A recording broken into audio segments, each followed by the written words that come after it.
Fala galera, beleza? Mais uma vez aí, Caio Invest com vocês para trazer uma análise de Bitcoin. Como vocês estão?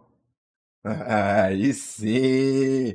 Então hoje, dia 13/7/2021, às 10h55 da manhã, estamos começando aqui mais uma análise de Bitcoin e Eterno da Massa. E não poderia deixar de se agradecer aos 30.900 inscritos aqui do canal, meus amigos. Muito obrigado a todos vocês aí que estão se inscrevendo no canal, ativando a notificação, deixando seu like aí também, a sua opinião, que é muito importante aqui pra gente seguir juntos, meus amigos. Muito obrigado e tal. Tamo junto total, vamos pra cima. É nós aí, o mundo é de quem investe, a gente segue, meus amigos. Queria agradecer também aí, são mais de 867 mil visualizações aqui no canal, meu irmão. Estamos crescendo como nunca. Muito obrigado. A gente segue aí o desenvolvimento do conteúdo. Então, muito obrigado realmente a todos vocês que estão fazendo aí, metendo marcha. E também dizer para vocês que agora, dia 16, já as vagas estão abertas aqui. Abrimos na segunda-feira, né? Então, a nossa 15ª turma de Yield Hackers aí, para você que quer aprender de cabeça a entrada de DeFi. O melhor momento possível para você estar estudando e se dedicando ao conhecimento, né? Porque depois que você consegue o conhecimento, ninguém mais vai te tirar. Então, tamo junto total, você será muito bem-vindo aí. Se caso você tiver interesse de participar, entra no meu site aí, cainvest.com.br, clica aqui no botão de comprar, e aí você vai ser levado aí tanto para o PagSeguro quanto para o PayPal, e aí você faz a sua operação lá, decide se você quer pagar com um ou com o outro, né? A taxa de inscrição custa R$2.000 aí por participante, você vai ganhar todo o acesso à nossa comunidade como um todo, né? Então a gente tem, né, nosso grupo do Telegram, que a gente tira dúvidas, mostra estratégias, eu mesmo compartilho algumas coisas que eu estou fazendo com a minha carteira.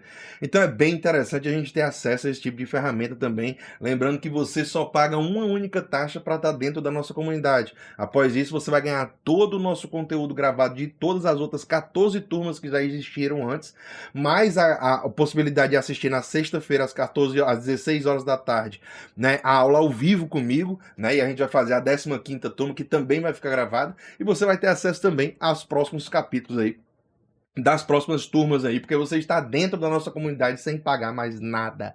Tamo junto total e vamos pra cima, galerinha. Feito o merchan, vamos começar aqui um episódio mais light hoje, terça-feira, tamo junto. Queria agradecer a todo mundo que tá aí participando e fazendo acontecer, né? Vamos pra cima de se dedicar ao conhecimento, né? Essa é a realidade. A gente tem aqui um indicador que é bom a gente ficar de olho na realidade do mercado tradicional, que é o Consumer Price Index, né? O CPI, o CPI, lá nos Estados Unidos, que é exatamente a taxa de inflação que está sendo registrada agora nos últimos períodos, né? E nos últimos 12 meses, esse CPI, esse Consumer Price Index, né? O preço do consumidor, o índice do preço do consumidor, né? Ele simplesmente está na casa de 5,4% ao ano, né? Então isso é bem interessante vocês entenderem a expectativa dos economistas aí, pica, né, bancos centralistas aí do mundo central, do mundo tradicional. Você tem aí, né, que era de 4,9%, e hoje a gente está falando de 5,4%. Ah, cara, mas é muito pouco a diferença, tá, não sei o quê. Mano, a gente está falando da inflação em dólares que está em 5,4%, que está crescente, né, e que tende a expandir ainda com o passar do tempo, né? Então a gente está vendo esse tipo de movimento acontecer. Enquanto isso, a inflação do nosso bom e velho Bitica da massa tá em quê? Tá em 1,8% ao ano. 1,8% ao ano.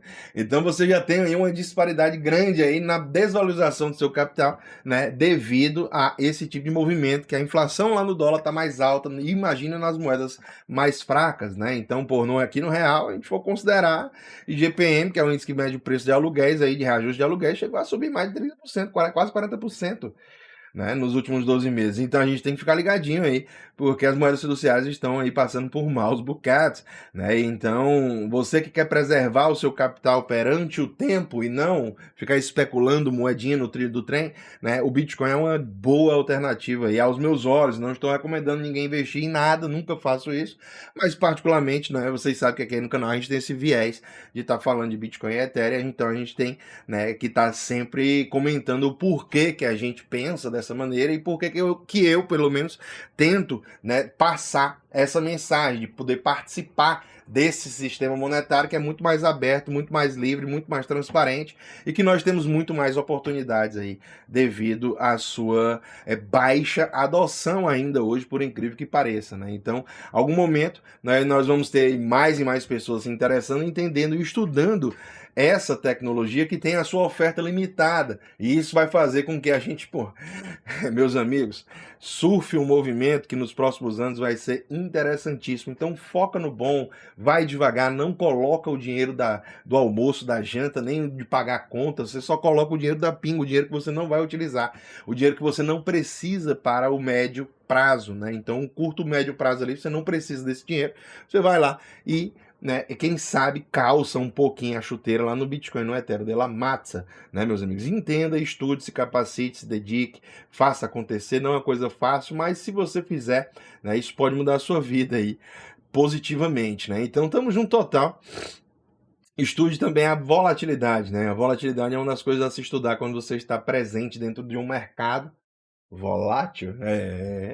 Então, se você está no mercado volátil, você tem que estudar a volatilidade. Ah, não, mas é muita coisa para estudar. Ah, então fica fora, velho. Vai lá pro título do Tesouro Público lá, Tesouro Direto, ganha lá na inflação lá com um IPCA+. Aqui no Brasil, Tesouro Direto aí, IPCA+, vai para cima. Né? Então, tamo junto. Aqui a gente tem um indicador aqui que é o Kevin Smith, CFA, né? Um cara que analista-chefe aí de investimentos aí da Crescent Capital também, junto com lá com o nosso amigo bom e velho que já esteve aqui no canal também. Inclusive vou ver se eu consigo falar com ele aí para quem sabe trazê-lo novamente aí, o Tavi Costas. É excelente, Tavi Costa é excelente, o homem da macroeconomia. Inclusive o Crescent Capital aqui, né? Foi um dos melhores fundos, ganhou em 5 categorias de fundos aí em 2020, foi o melhor, né, fundo que mais trouxe retorno aí para os seus clientes. Então é bem interessante aí a gente pensar e ver como que o Kevin e o Tavi também, o Otávio Costa, estão pensando, né? Então eu sempre trago em consideração aqui no canal, né, esses pensamentos aqui.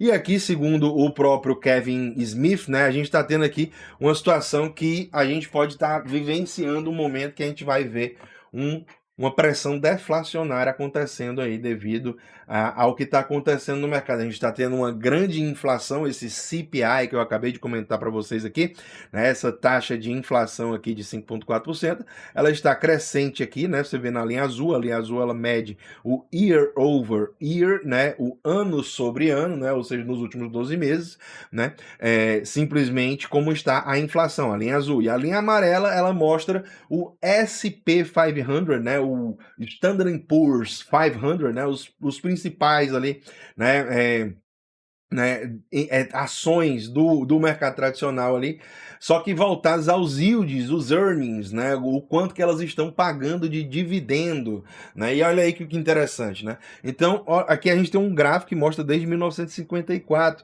como foi a movimentação comparada entre o amarelo, os yields, né, os earnings, né, quanto as empresas estavam distribuindo de dividendo naquele período, e hoje, né? Então isso mostra com que aqui a gente está vendo a inflação subindo em vento em polpa, né? No azul aqui, né? Nos últimos períodos aqui, desde 2020 ali para 2021, a gente está vendo aqui que a inflação está dando uma trauletada para cima, mas os yields, eles não acompanham, ou seja, os preços dos ativos, eles continuam crescentes ou então parados, né? Por quê? Porque simplesmente isso mostra com que, né, cada vez o dividend yield, né, que é o tanto de dividendo que você vai receber, vai sendo menor com essa precificação dos ativos atuais. E quando você vê essa linha amarela subindo, né, é porque você está vendo que o que aconteceu, eventualmente o preço dos ativos, das ações das empresas, elas tendem a cair. Por quê? Porque aí você tem um yield, né, um dividend yield, né, que é o tanto de dividendo que você vai ganhar, mais alto, né? Então você vai ganhando mais dividendo a cada momento que o preço da ação vai ficando mais barato por ação, né? Então quando você compra as ações e elas vão ficando mais baratas, o preço do dividendo que você está comprando para receber no futuro, ele acaba ficando mais barato. Então isso faz com que, né, a gente tenha um retorno maior, né? Então quando você vê a linha amarela aqui no dividend, no earning yield, né, no tanto de lucros que está sendo distribuídos aí, né, você entende, compreende que eventualmente o preço dos ativos vão estar caindo. Então é por isso que o Kevin Wood aqui, ou Kevin Smith, né, Kevin Wood é outro, né, que é o Kevin Smith, né, ele tá trazendo esse tipo de gráfico aqui. Eu achei bem interessante, queria compartilhar com vocês aí, queria saber se vocês gostam desse tipo de informação aí nos comentários aí abaixo aí. Eu vou ler todos, com certeza eu sempre leio todos, tanto aqui quanto no Instagram da massa, @CaioVicentino, me segue lá, estamos criando conteúdo dia após dia, meus amigos. Então, Preston Peace aqui trouxe aqui também, né, uma situação da gente tirar o zoom ali, olhar como é que tá o balanço dos bancos centrais aí ao redor do planeta Terra, né? Então, quando você vê aí, né, somados aí esses principais bancos centrais, que é o Fed, o Banco Central Americano, ECB, que é o Banco Central Europeu, BOD, que é o Bank of Japan, né, o Banco do Japão, e o PBOC, que é o People's Bank of China, né, que é o Banco da China, né, o Banco Central Chinês. Então, quando você vê esses patamares aí, você vê como é que está aqui a situação em trilhões de dólares aí que cada um deles, né, tem sob a custódia de ativos. E isso, meus amigos, é bem interessante vocês entenderem. A gente está vendo que nos últimos períodos aí a impressão de dinheiro foi exacerbada, né? A gente está passando aí dos 8 trilhões de dólares aí em dólares, né? E dos euros da massa aqui já tem mais de 9,5 trilhão rodando aí no bagaço, né? Então é bem interessante a gente entender que esse tipo de movimento, da pressão que esse valor, né, está sendo criado a partir do nada, né? Desses incentivos monetários é quem fazem a pressão inflacionária chegar, né? Então a gente está vivenciando uma balança muito tênue, né? Ah, Macaio, tu acabou de falar que vai ter deflação, não estava falando que ia ter deflação, ou seja, o preço dos ativos tendem a cair? Sim, mas a gente está vendo também aqui que, por outro lado, os bancos centrais estão imprimindo como nunca e comprando ativos como nunca. O Banco Central americano está comprando na casa de 40 a 60 bilhões de dólares aí, todos os meses de hipoteca. O que é isso, meus amigos? Dinheiro que não existia, entendeu? Então, assim, as pessoas estão devendo, o cara vai lá, compra a tua dívida e simplesmente fica por isso mesmo. Que história é essa, velho? Então, assim, são situações, né, que eles estão escolhendo quem são os amigos do rei, e é por isso que esse mercado está tão insalubre, né? O mercado tradicional, ninguém consegue identificar e ter um padrão de desenvolvimento, de pensar e entender. Pô, será que o mercado está barato, mas está batendo as máximas? Porque no futuro ele pode dar uma decolada violenta. Ninguém sabe se eles vão parar esse tipo de movimento de expansão de balanço de Banco Central. Então é por isso que a gente tem que ter cautela e diversificação dentro dos nossos investimentos, meus amigos. Essa é a realidade, né? A gente tem que ter, né, um tipo de movimento aí que você se proteja perante o tempo e proteja principalmente o seu poder de compra, porque é ele que vai poder te proteger no dia de chuva, né, compadre? Porque no dia de sol tá todo mundo achando graça. Então o que eu digo para vocês é para focar no bom, foca no que os caras, os big players mesmo, os pica da parada, estão fazendo. Não é no que eles estão dizendo, né? Então foca no que eles estão fazendo. Olha aqui, por exemplo, a Fidelity Digital Assets, né, a de Fidelity aqui, ela simplesmente está aumentando em 70% as pessoas que vão trabalhar lá no escritório, trabalhando diretamente para expandir o serviço de Bitcoin, né? Serviço de cripto para os seus clientes lá. A gente está falando da Fidelity, pessoal. Fidelity não é brincadeira, não. Fidelity Digital aqui, ó, você vai ver quanto é que é aqui, ó. Vamos pesquisar aqui só para tu se ligar aqui, ó. A empresinha, né, aliás, de 2014, né? Aliás, o CEO tá aqui desde 2014, mas a empresinha tem aqui, ó, recursos sob administração, 10,4 trilhão de dólares, galera. A gente está falando de um mercado cripto hoje na casa de 1,4 trilhão. Só essa empresa aqui, a Fidelity, que a gente está comentando, que está aumentando aqui 70%, né? Ela tem, né, 10,4 trilhão. São mais de 10 vezes aí o que o mercado cripto tem, pessoal. Pelo amor de Deus, são quase 10 vezes, né? Porque é 1,4, então seria 14. Então, menos de 10 vezes aí. Mas, pô, é excelente vocês terem esse tipo de conhecimento e entender o que é que os players estão fazendo. Os caras estão aumentando 70% a staff. A galera que trabalha para poder absorver esse tanto de demanda que está existindo dentro desse ambiente institucional, né, de pessoas que têm bastante bala para poder investir, né? 10,4 tri, vocês já viram que não é pouco dinheiro. Assim como também a Capital Group Division, né? Essa daqui que é a Capital International Investors, ela está metendo marcha aqui, comprou cerca de 12% de toda a MicroStrategy, que é a empresa do Michael Saylor. Ela comprou 12% de todas as ações disponíveis no mercado, na casa de 953.242 ações, né, no preço de 561 milhões de dólares aí. Eles adquiriram 12% da empresa. Mas por quê? Né? Por que eles compraram essa empresinha? Né? Porque eles agora têm uma exposição gigantesca ao nosso bom e velho Bitica de la Massa, meus amigos. Não é brincadeira não, os caras estão querendo ter exposição a esses ativos e não diretamente fazer a sua carteira, ou então carregar esses ativos, ou então ir atrás de um ETF, de um fundo. O cara achou interessante a exposição, né? Ela só perde a exposição agora da Capital Group aí, desse Capital International Investors aqui, só perde para BlackRock. A BlackRock, para vocês não sabem, né, é o maior fundo de investimento que tem posição dentro da MicroStrategy. E por incrível que pareça, a BlackRock, ela é um dos maiores fundos de investimento do mundo, se não o maior. Não confunda a Fidelity como uma empresa de investimentos com, né, a BlackRock, que é apenas um fundo, não é uma empresa estadunidense aí, dos Estados Unidos, bem interessante, a Black 34 aqui na BMF, na BVMF aqui, né, você consegue ver aqui, né, que ela tem 9,4 trilhão de dólares aí, né, dentro de capital, né, dentro do seu dinheiro, da sua empresa, né, valendo ali, não é brincadeira não, das empresas, das pessoas que utilizam e deixam lá os seus fundos dentro desse fundo, né, o seu capital dentro desse fundo, na realidade, né, então ela só perde para BlackRock, que é esse maior fundozão do mundo, que simplesmente também tem a maior posição dentro da MicroStrategy aí, depois do próprio dono, né? Então é bem interessante a gente entender, fazer esses parâmetros, né? Vamos ver o que os caras, os big players, os caras que têm dinheiro mesmo para socar, né? Onde é que eles estão fazendo, o que é que eles estão fazendo, né? Essa é a realidade. Foca no bom, major. Não fica pegando noticinha no trilho do trem não, aí que tu se fode. Essa é a realidade. A gente tem aqui o William Clemente, sempre trazendo aí indicadores fundamentalistas aí do nosso bom e velho Bitica de la Massa. E aqui a gente tem aqui, por exemplo, o número de wallets aí dos mineradores que na realidade, né, desceram aqui bastante, né? 6.701 Bitcoin eles venderam aqui nesse período, os mineradores, né?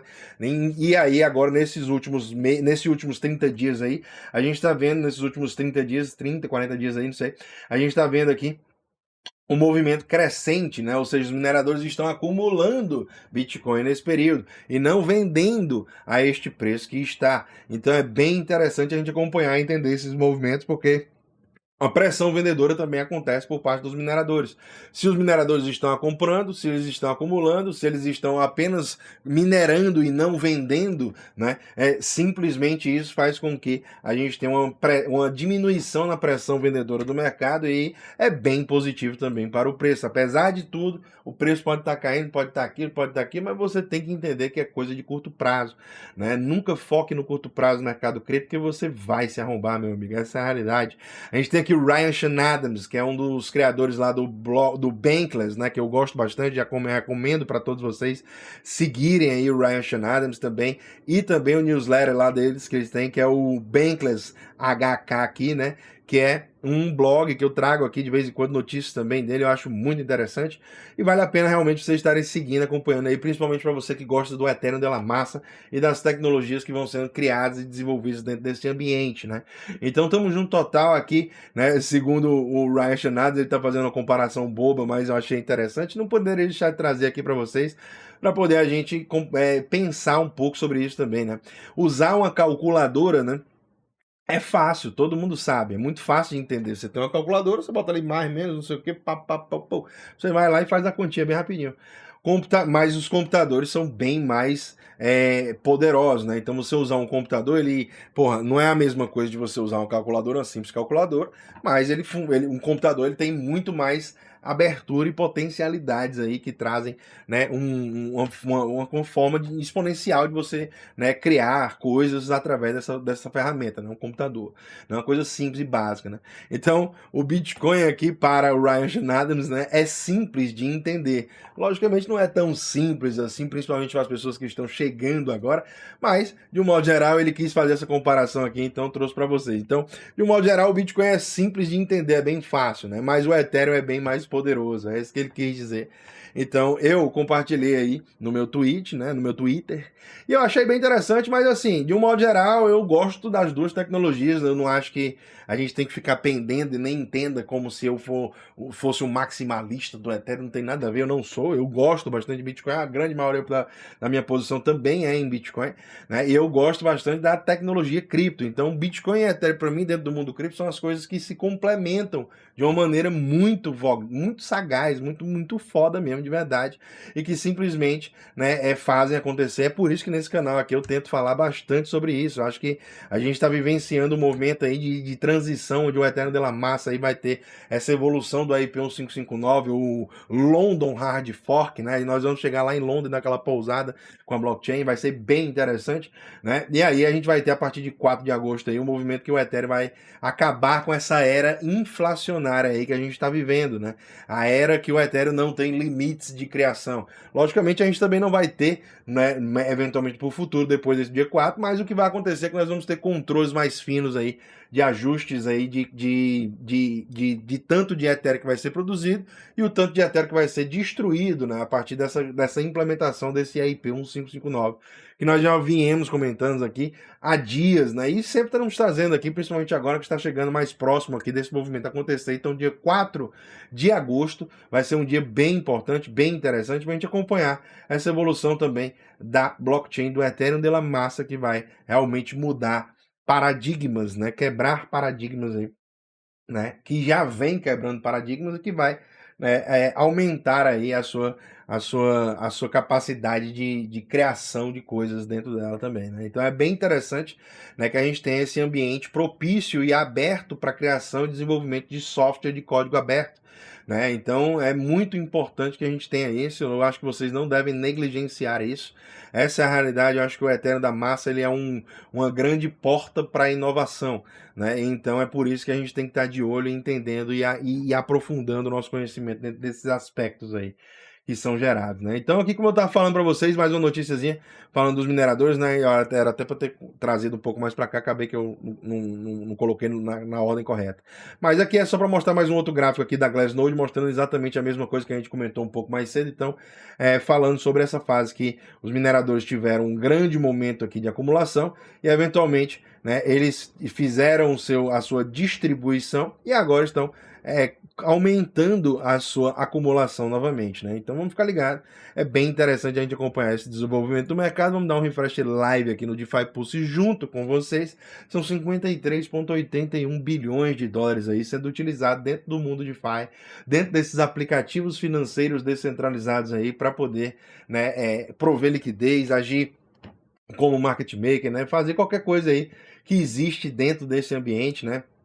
Seguros descentralizados, você tem várias categorias, né, que existem: empréstimos, corretoras descentralizadas, derivativos, meios de pagamentos, ativos sintéticos também descentralizados. Então é bem interessante a gente acompanhar o desenvolvimento. São 53,81 bilhões de dólares aí que a gente está vendo. Então seguimos, meus amigos, né, porque é muito importante a gente ver e continuar acompanhando essa maior consolidação. E parabéns a você que está sobrevivendo a essa consolidação do mundo DeFi sem se abalar, né, entendendo que isso é um movimento de curto prazo e transitório, né, que a gente ainda vai viver e ver para ver esse mundo, né, DeFi das finanças descentralizadas superando a casa dos 150 bilhões de dólares eventualmente, né? Então estamos junto total. Meu curso aí dia 16 agora, a 15ª turma, então fica ligado, você não pode perder, as vagas estão limitadas, né? Estamos junto total. Se inscreve aí,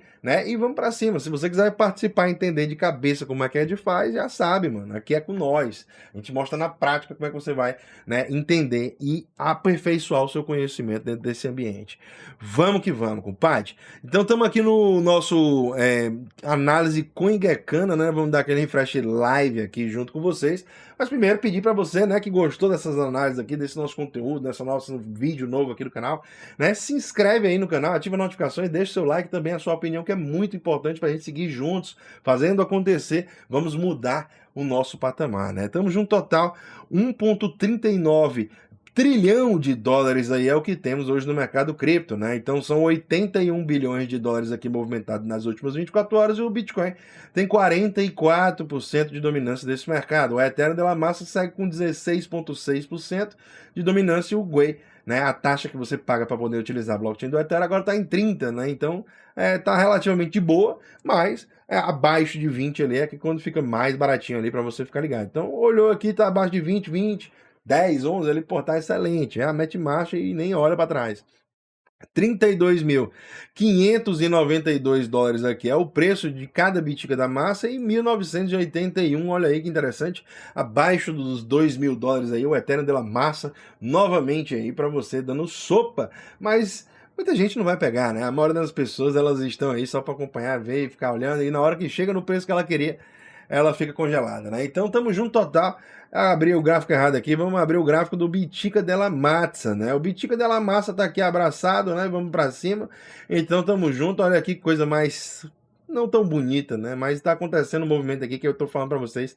E a gente tem que ficar ligadinho, meus amigos do mal. É bem interessante. O que tá acontecendo? Nós estávamos aqui dentro da consolidação, que eu já vinha comentando para vocês há bastante tempo, que é o fractal de 200 períodos na região aqui de cima e o fractal de 305 períodos no gráfico diário aqui, né, na região de baixo. E agora faz 2 dias que nós estamos negociando aqui abaixo dessa região fractal de 305 dias, que está na casa dos 34.402 dólares. Agora o preço está nos 32.590 e pouco, mas ainda estamos acima dos fundos aqui principais que fizemos nesse dia. Então o fundo principal que a gente tem para manter aqui é os 28.901 dólares aí por unidade de Bitica della Massa, porque se a gente perder, a probabilidade da gente buscar os 610 períodos é bem maior. E ele já está na casa dos 21.608 dólares por unidade.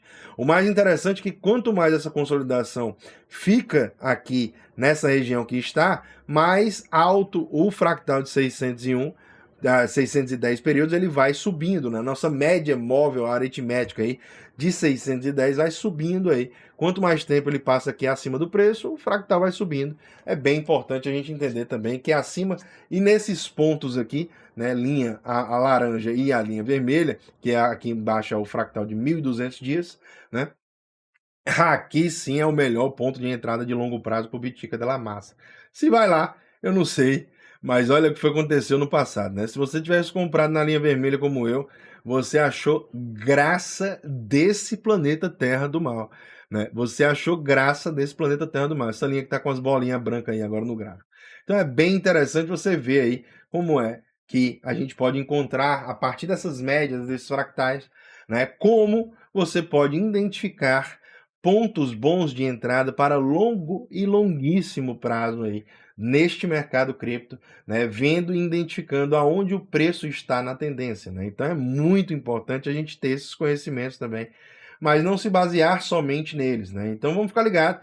Ethereum de la Massa aqui está bem importante também. Aqui a gente está chegando no Ethereum cotado em Bitcoin, então não é em dólares, é em Bitcoin. Né? E a gente está vendo aqui que ele está dentro dessa consolidação aqui mais chata, né? Lateral, andando de lado aí, assim como o Bitcoin vem, né?